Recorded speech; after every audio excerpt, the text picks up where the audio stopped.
welcome to the Museum of Ancient Greece. Hi, my name is Mrs. Tarbutt. This is my class. The rest of them are still coming off the bus. Okay, well then we'll wait for them to come, but for now, I'll let you into the foyer. You can look at some art. Come on in.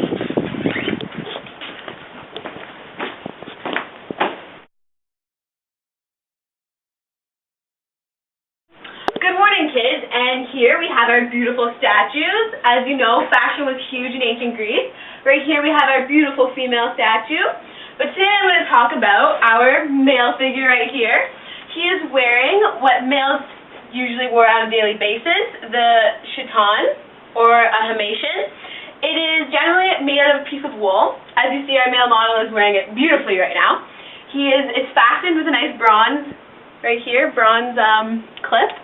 They were generally worn by most men, also horsemen. They had shorter cloaks for the ones that rode horses. On a daily basis, they wore longer ones to protect them. It was a daily outer day wear. And now we're going to have our next person talk about our beautiful female model right here. Continuing from our previous tour guide, the himation was the first cloak, draped more elaborately, and then at first it was made for outerwear, and then as lighter material came into style, it was made for everyday wear. Then after the himation, the peplos was made.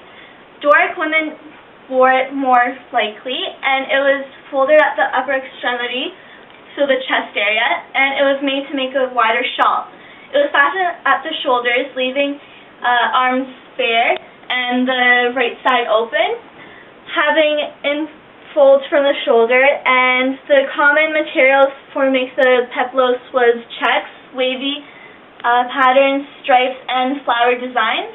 After the peplos came the Doric chiton.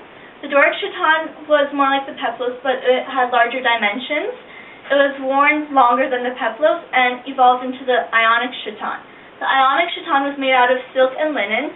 The linen was more flexible to make pleats in the dresses, the togas, and it was for the more elite, and it showed status to the brooches and other accessories that were made, like this statue right here.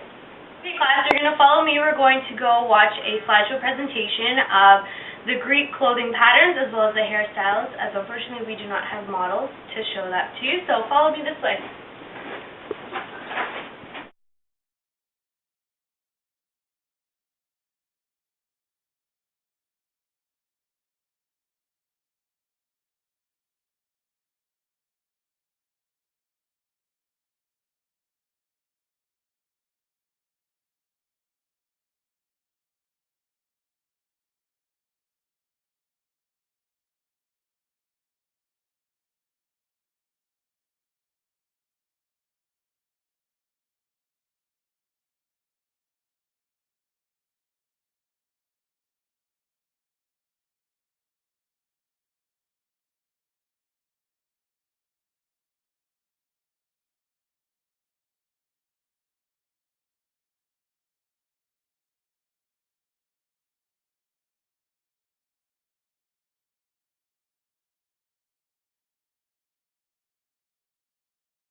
Just like today, hairdressing is important to create various and complex hairstyles.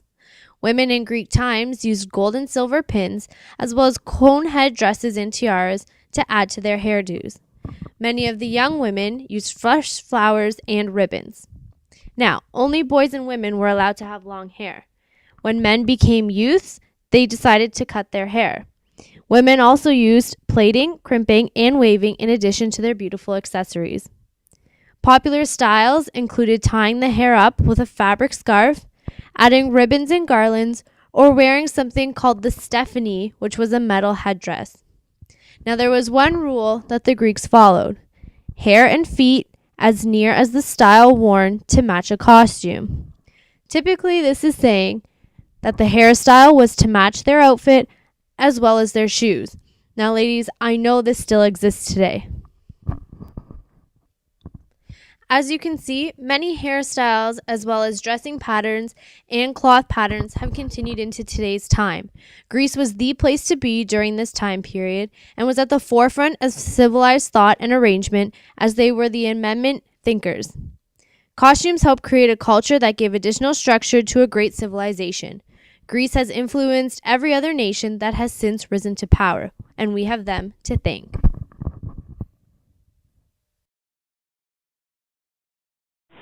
Okay, so now just follow me, class. So we'll be taking you to another section about masks. From 500 to 300 BC, the two traditional masks were the tragic and the comedic one.